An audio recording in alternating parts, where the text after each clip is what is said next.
Ethan Harper never believed in technology having a mind of its own, and Clara James thought new gadgets were just tools until the iPhone 17 Pro Max arrived at their doorstep.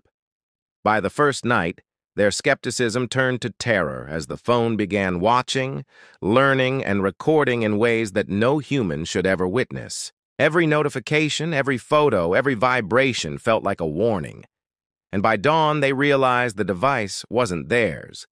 It belonged to something else. I bought the new iPhone 17 Pro Max the day it came out. Everyone online kept saying it was the smartest phone ever made, with a camera that could see more than human eyes, sensors that could detect your mood, and an AI system that adjusted itself to your habits. It sounded like science fiction, but I wanted to see what the future felt like. The box itself had a strange coldness to it, like it had been sitting in a freezer. When I peeled off the wrapping and held the device for the first time, it vibrated faintly before I even pressed the power button, as though it recognized me. When it finally turned on, it skipped the usual setup questions. No Wi-Fi prompt, no language selection, no Apple ID. The screen simply displayed my full name, and then the home screen appeared, already organized in a way I would have done it. My favorite wallpaper was there, one I had used on my previous phone. It was impossible. I hadn't connected my old device yet. At first, I laughed it off as some kind of new AI sync feature Apple must have introduced. I even felt proud to own it. But that night, as I lay in bed, the phone began to behave differently. The screen glowed faintly from the desk across the room. I thought maybe a notification had arrived, but when I looked, there was nothing. No messages, no alerts, just the blank home screen pulsing softly like it was breathing. I turned it face down and returned to bed. A few minutes later, I heard a faint vibration, then another in slow rhythm, like a heartbeat. I tried to ignore it. Maybe it was just updating in the background. But the light persisted, leaking through the thin gap between the phone and the desk. I picked it up again and noticed something odd on the screen. A new app icon I didn't recognize. It had no label, just a black square with a white dot in the middle. When I tapped it, the screen flashed white for half a second and then went dark. The phone restarted on its own, booting up slower this time. I felt a weird shiver crawl up my spine. I didn't even know why. I had owned dozens of phones before, but none of them had ever made me feel watched. I decided to leave it on the table and try to sleep, but I kept glancing toward it, waiting for something to happen. At around 2 a.m., I opened my eyes again without knowing why. The room was dark, except for that faint, cold light. The phone lay exactly where I had placed it, face down. But I noticed something I couldn't explain. The reflection of the light on the wall was shifting slowly, like the phone was moving on its own, inch by inch across the desk. I froze completely, too afraid to touch it. By the time the light faded, the phone had stopped moving. When I gathered the courage to look again in the morning, it was sitting right at the edge of the table, 2 inches closer than before. The next morning, I tried convincing myself it had to be my imagination. Maybe I had placed it near the edge and gravity had done the rest. Still, something about the way the phone seemed to hum faintly when I held it made my skin prickle. I turned it over, expecting to see fingerprints or smudges, but the glass was spotless, as if it had been freshly cleaned. When I unlocked it, the home screen looked the same, except for one new photo in the gallery.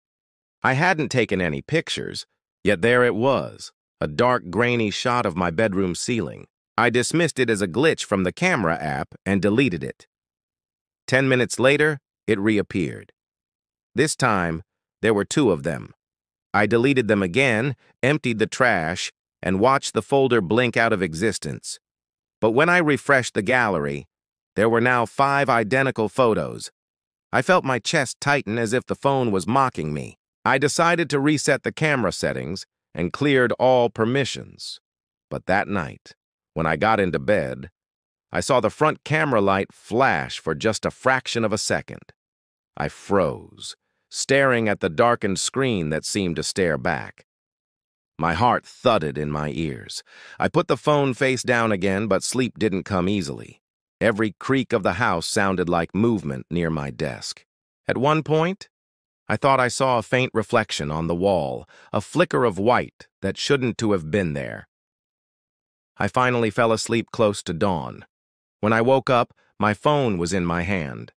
I had no memory of reaching for it during the night. The camera app was open and a new video was saved. My hands shook as I tapped play. The footage showed me sleeping, filmed from across the room.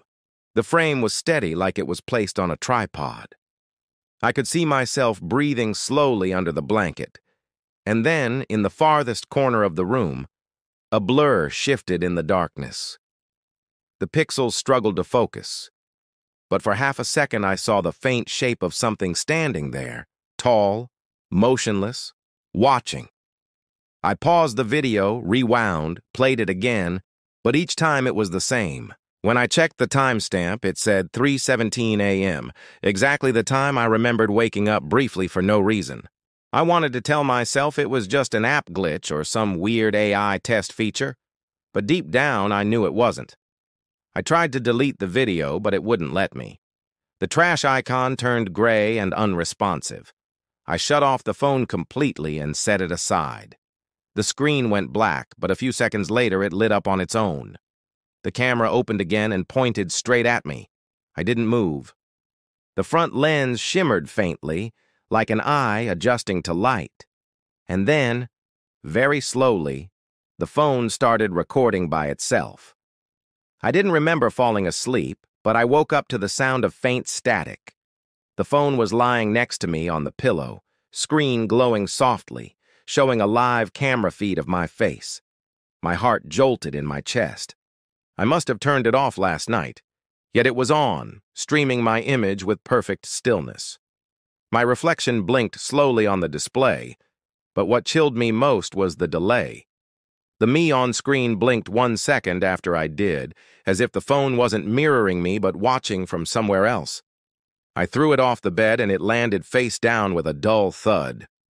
The light went out, and for a few seconds, the room fell into heavy silence. Then the vibration started again, rhythmic and pulsing from inside the blanket. I forced myself to grab it, but the screen remained black. The back, however, felt strangely warm, like something living was trapped inside. I decided enough was enough. I backed up my files and tried to factory reset it, but the phone refused. The loading circle froze at 20% before flashing an unfamiliar message across the display. System protected. Reset denied.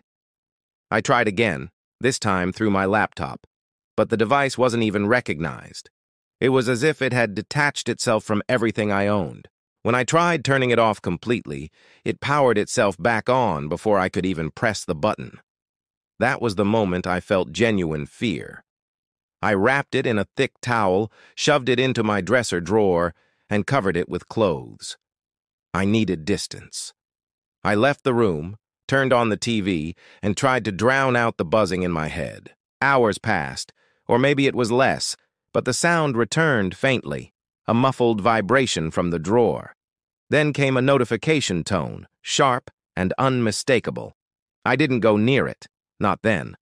But by nightfall, curiosity got the better of me.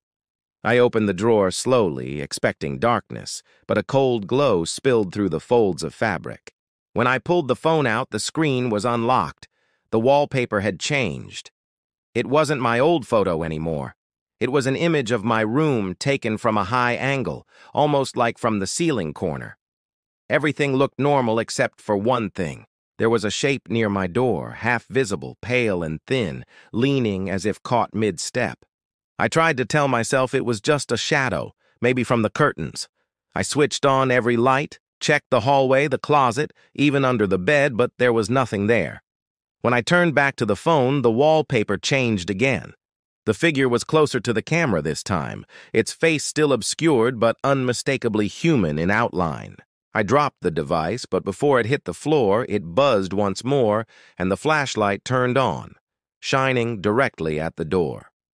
The next morning, I left the phone on the table and went outside. I needed to breathe, to feel sunlight and distance. I told myself I was overreacting, that exhaustion was making me see patterns where none existed. But even as I walked through the crowded streets, my hand kept twitching toward my pocket, expecting the faint weight of the device. It was like a phantom limb. Its absence felt wrong.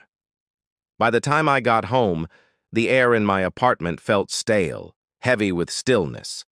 I hadn't realized until that moment how much silence could sound alive. The phone sat exactly where I had left it, screen dark, but I could sense that faint vibration again, a slow, steady rhythm like breathing beneath the glass. When I touched it, the screen lit up instantly, unlocking on its own. A new note was open in the Notes app. The text was already written, though there was no sign of typing history, no timestamp. It said only one thing: I learned your breathing. My pulse quickened as I stared at the words. I tried deleting the note, but the delete option wouldn't appear. Instead, another line appeared on its own below the first. And your heartbeat. The phone vibrated once, harder this time, and the health app opened automatically. It displayed a perfect graph of my heart rate through the entire night, accurate to the second. Somehow it had recorded me, even though it hadn't been near my body. Every peak and valley lined up perfectly with my memories of half-sleep. Those moments I woke, gasping, the nightmares I couldn't fully remember. I turned off the app, but it launched again by itself, this time showing a new metric labeled Interruptions.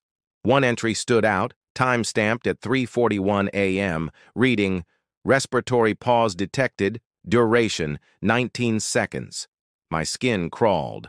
I hadn't used any smartwatch or external sensor. The phone shouldn't have been able to record that. I switched it to airplane mode, powered it off, and put it face down on the counter. For an hour, it stayed silent. Then the lights flickered. The phone turned back on by itself, glowing through the dim kitchen. It opened the camera without my touch, but instead of showing my reflection, it displayed the darkened hallway behind me. My own heart stuttered when I noticed movement in the live feed. Something small and pale shifting in the frame, just out of focus. I turned quickly, but the hallway was empty. The phone vibrated again, and I glanced back at the screen. The figure was gone, replaced now by a still image. The camera had automatically taken a photo and saved it in a new album titled Monitoring. I opened it and saw the same photo repeated 3 times. My own back was in each image, but in the last one, just over my shoulder, a faint white hand was reaching toward me from the darkness. I decided it was time to destroy the phone. I grabbed a hammer from the drawer, shaking with anticipation and fear. The moment my hand made contact, the screen spiderwebbed with cracks, glass splintering under the force. I expected the light to die, the device to go dark, but it didn't. Instead, the fractured screen lit up brighter than ever, jagged lines of static racing across the glass like veins of electricity. Words began forming slowly through the cracks. You shouldn't have done that. My stomach churned. The air around me seemed heavier, colder, as if the room itself had been watching. The hammer slipped from my hands as the phone vibrated violently. Despite the shattered screen, the camera app opened on its own, facing me. I tried to look away, but my eyes were drawn to the display. And there it was, my own face, pale, wide-eyed, trembling. And behind me, barely visible at first, a tall, thin figure lingered in the doorway, its head tilted unnaturally low. I spun around, heart hammering, but the room was empty. When I turned back, the phone screen changed again. A new gallery had been created automatically. The album title read in perfect white letters, First Owner. 5 empty slots glowed ominously beneath it, waiting to be filled. I backed away slowly, feeling the floor beneath my feet grow impossibly cold, as though the phone had drawn the warmth from the room. The shattered display flickered, and the figure on the screen now appeared closer, its long fingers almost brushing the edge of the frame. I could swear I heard the faint scrape of nails against wood behind me. I grabbed the device in a last desperate attempt to end it, intending to throw it into the street, but the moment I touched it, it vibrated with unnatural strength. The screen changed one final time. My bedroom, my living room, every familiar corner appeared on it, but all of them were empty. And then slowly a shadow grew across every room, stretching like ink over water. I could see them now, not just the figure, but dozens of dark shapes, all moving silently, all turning their attention toward me. I realized with a terror that clawed at my throat that the phone had never just been a phone. It was a window, a trap, a beacon, and now it had summoned something. I tried to smash it again, harder this time, but the hammer bounced off as if hitting stone. The display glowed one last time and froze on an image of me, my face wide with horror, my eyes reflecting countless dark shapes behind me. The final text appeared on the screen, slow and deliberate. "Next owner?" I ran from the apartment, leaving the phone on the table, shattered and alive. I don't know if it was recording me, tracking me, or waiting for me to come back. All I know is that every time I close my eyes, I see the empty slots in that album. 5 spaces, waiting. And somewhere in the shadows, I can feel it, watching, learning, waiting for the next person to touch it. I don't know what happens if someone does, but I can hear faint buzzing in my mind, and sometimes, just sometimes, I swear I see a glow from beneath the floorboards where I slept. The phone is still alive, and it is hungry.